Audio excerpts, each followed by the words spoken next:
કણજોતર ગામના માજી સરપંચ પ્રતાપભાઈ ગોહિલનો મહત્વનો અભિપ્રાય છે. કેનાલની જગ્યાએ શિંગાડો નદીની લિંક કેનાલ સફાઈથી મળશે તો સમાધાન છે. હાલ સરકાર દ્વારા આંધીથી લઈને મૂળ દ્વારકા સુધીની આશરે 40 કિમી લાંબી કેનાલ બનાવવાની યોજનાને લઈને અનેક વિસ્તારોમાં ખેડૂતો અને સ્થાનિક આગેવાનો દ્વારા વિરોધ જોવા મળી રહ્યો છે. આવી પરિસ્થિતિમાં કણજોતર ગામના માજી સરપંચ પ્રતાપભાઈ ગોહિલ દ્વારા એક મહત્વપૂર્ણ કાર્યક્ષમ વિકલ્પ રજૂ કરવામાં આવ્યો છે. પ્રતાપભાઈએ જણાવ્યું છે કે સરકાર દ્વારા આ નવી કેનાલ માટે કરોડો રૂપિયાનો ખર્ચ કરવાની યોજના કરવામાં આવી છે, ત્યારે તેના બદલે હાલ જે શિંગોડા નદીમાંથી ચાલુ લિંક કેનાલ યોજના કાર્યરત છે અને જે બરોડા બંધારણ ડેમ સાથે લિંક છે તેનું પુનઃ જીવન કરવું વધુ યોગ્ય રહેશે. તેમણે સ્પષ્ટ કહ્યું હતું કે જ્યાં આ લિંક કેનાલ પસાર થાય છે તે વિસ્તારોમાં આજે રેતી માટી અને ભરાઈ ગયેલી છે, જે યોગ્ય રીતે સાફ કરવામાં આવે તો આ કેનાલ દ્વારા ડેમમાં મોટા પાયે પાણીની આવક શરૂ થઈ શકે છે અને તેમાં વધુ પણ ખર્ચ પણ ન થાય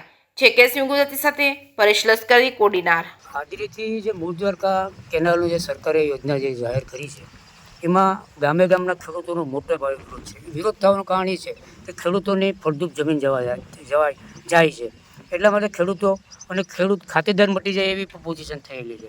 તો મારું તો કહેવાનું એ છે કે 2002માં કોડીનારના ધારાસભ્ય શ્રી દિનુભાઈ સોલંકીને અમારા વિસ્તારના આગેવાન બિલેશ્વર ખાંડ ઉદ્યોગના વાઇસ ચેરમેન શ્રી લક્ષ્મણભાઈ કાનાભાઈ બારડવે રજૂઆત કરેલ કે ભાઈ અમારા રાખેજ, કણજોતર, ધામળેજ, બરડા, મૂળ દ્વારકા આ બધા જે ગામડાઓને જે આ ડેમને આ શિંગોડા નદીનું જો પાણી નાખવામાં આવે તો અમારે આ ડેમ ભરાઈ રહે અને પાણી મીઠું અને ખેડૂતોને સિંચાઈ માટે ઉપયોગ થાય. આશરે 1500થી 2000 વીઘા જમીનમાં તો તાત્કાલિક આની અસર થાય અને મીઠું પાણી મળી રહે અને ખેડૂતોમાં ખેતી કરી શકે. એ રજૂઆતને ધ્યાને લઈ કોડીનારના ધારાસભ્ય શ્રી દિનુભાઈ સોલંકી દ્વારા તાત્કાલિક એ રજૂઆતને ધ્યાને લઈ અને પોતાને ખર્ચે તાત્કાલિક હાલમાં આ કેનાલ છે એ આપણે જોઈ શકીએ છીએ આ કાર્યરત છે, એને ખાલી સાફસૂફ કરવામાં આવે તો હાલમાં પણ અત્યારે આ ડેમ ભરાઈ જાય એવી પરિસ્થિતિ છે. તો સરકારને એટલો બધો ખર્ચો કરવાની કંઈ જરૂર નથી બરડા બંધારામાં પાણી નાખવાનો. જો આ કેનાલ સાફ કરવામાં આવે, ધારાસભ્ય શ્રી દિનુભાઈ સોલંકી દ્વારા જે પાઇપલાઇન નાખવામાં આવેલી છે અત્યારે હાલ મોજૂદ છે અને અત્યારે પાણીનો પ્રેશરથી પ્રવાહ ચાલુ છે, જો એને સાફસૂફ કરવામાં આવે તો હાલ પણ અત્યારે જે નદીનું પાણી છે એ દરિયામાં વહી જાય છે, એ પાણી અત્યારે બરડા બંધારામાં ફરી પાછું ચાલુ થાય એમ છે. આ અમારું કહેવાનું છે. એટલે દિનુભાઈ ધારાસભ્ય છે દિનુભાઈએ જે નાખેલી છે એ હજી અહીં વાવેલી છે, હજી અહીં મોજૂદ છે. તો મારું તો કહેવાનું તંત્રને એટલું જ છે કે સરકારને પણ કહેવાનું છે કે આ ખોટો ખર્ચો કરવાનો, ખેડૂતોને જમીન બચી જાય અને આ ડેમ છે એ હાલમાં હમણાં જ ભરાઈ જાય એમ છે.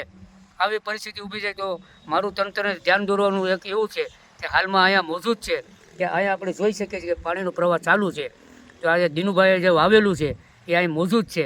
તો મારું કહેવાનું એટલું જ છે કે આ સરકાર બરડા બંધારા ડેમને ભરવા માટે એટલો ખોટો ખર્ચ કરવા માટેની કંઈ જરૂર નથી. આ જે કેનાલ છે એને સાફ કરવામાં આવે તો હાલમાં તત્કાલ પાણીનો પ્રવાહમાં ચાલુ થઈ જાય એમ છે.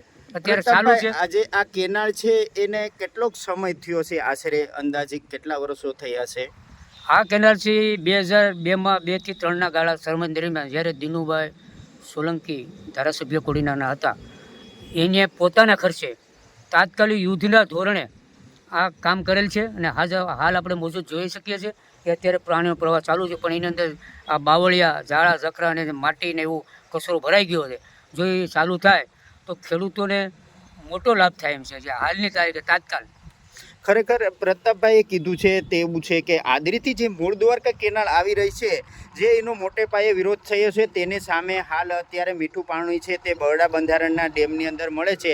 એટલે સરકાર દ્વારા ખોટા ખર્ચા કરવાને કારણે જો ખરેખર આ કેનાલના 2 મોઢા સાફ કરી નાખવામાં આવે તો આશરે ઘણા ખેડૂતોને મોટે પાયે મીઠું પાણી મળી શકે છે અને એની ખેત પદાર્થની અંદર પણ મોટે પાયે લાભ થઈ શકે છે.